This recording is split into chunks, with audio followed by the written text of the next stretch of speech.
नमस्कार दोस्तों।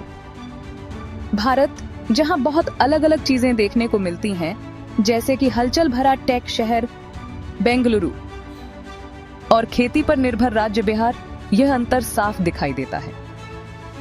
एक ही देश में होने के बावजूद इन दोनों जगहों में आर्थिक असमानता बहुत ज्यादा है। आज हम इस विभाजन के कारणों को जानेंगे और दोनों जगह की चुनौतियों और अपॉर्चुनिटीज को एक्सप्लोर करेंगे। बेंगलुरु, जिसे भारत की सिलिकॉन वैली कहते हैं, यहाँ 10,000 से ज्यादा टेक स्टार्टअप्स हैं और यह देश का सबसे बड़ा आईटी हब है।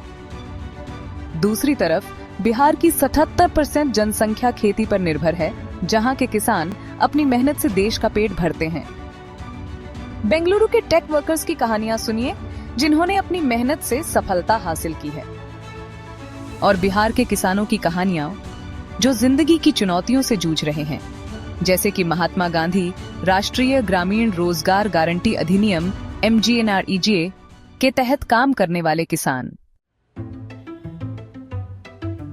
कर्नाटक की राजधानी बेंगलुरु को भारत की सिलिकॉन वैली कहते हैं, जो देश के आईटी एक्सपोर्ट में बहुत बड़ा योगदान देता है।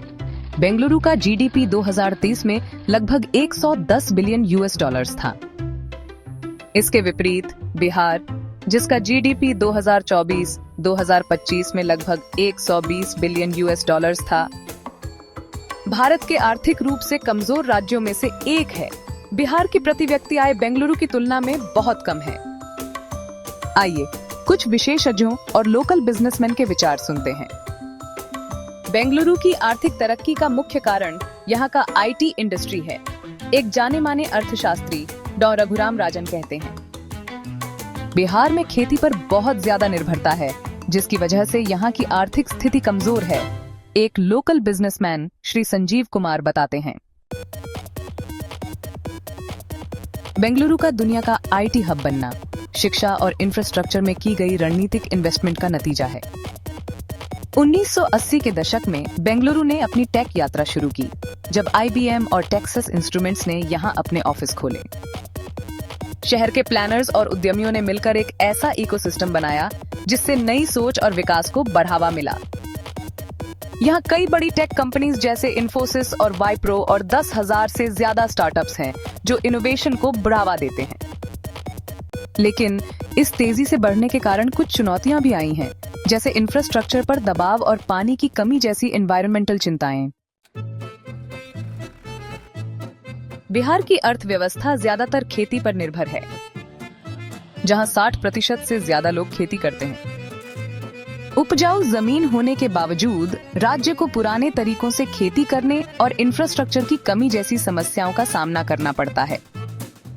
बिहार की प्रति व्यक्ति आय 40,605 रुपये है, जो राष्ट्रीय औसत 1,32,050 रुपये से बहुत कम है, और यह दिखाता है कि यहाँ के लोगों को कितनी आर्थिक चुनौतियों का सामना करना पड़ता है।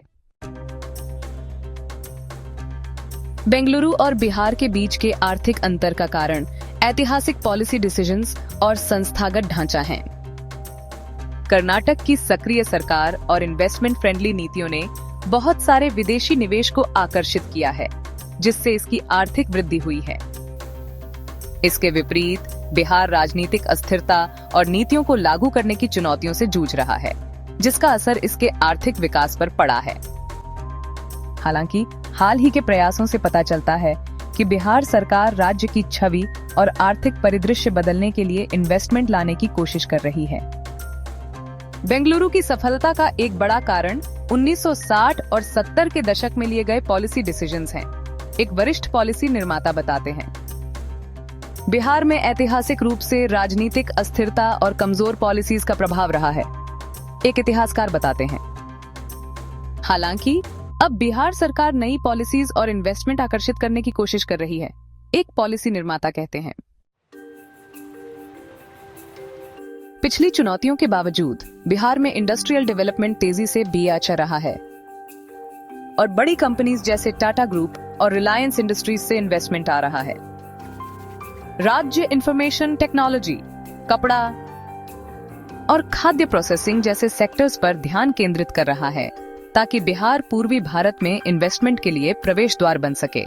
जैसे कि बेंगलुरु दक्षिण भारत में है। बेंगलुरु और बिहार भारत के अलग अलग इकोनॉमिक सेक्टर्स को रिप्रेजेंट करते हैं। जहां एक तरफ बेंगलुरु में तकनीकी प्रगति की ऊंचाई दिखती है, वहीं दूसरी तरफ ग्रामीण बिहार की अर्थव्यवस्था की चुनौतियां दिखाई देती हैं। इस अंतर को कम करने के लिए सूक्ष्म नीतियों, सस्टेनेबल इन्वेस्टमेंट और समावेशी विकास रणनीतियों की जरूरत है।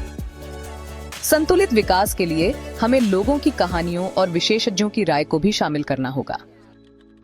आपके हिसाब से भारत में संतुलित विकास के लिए क्या जरूरी है? अपने विचार नीचे कमेंट्स में जरूर शेयर करें। और ऐसे ही दूसरे इकोनॉमिक सिचुएशंस के एनालिसिस के लिए हमारे चैनल को सब्सक्राइब करें।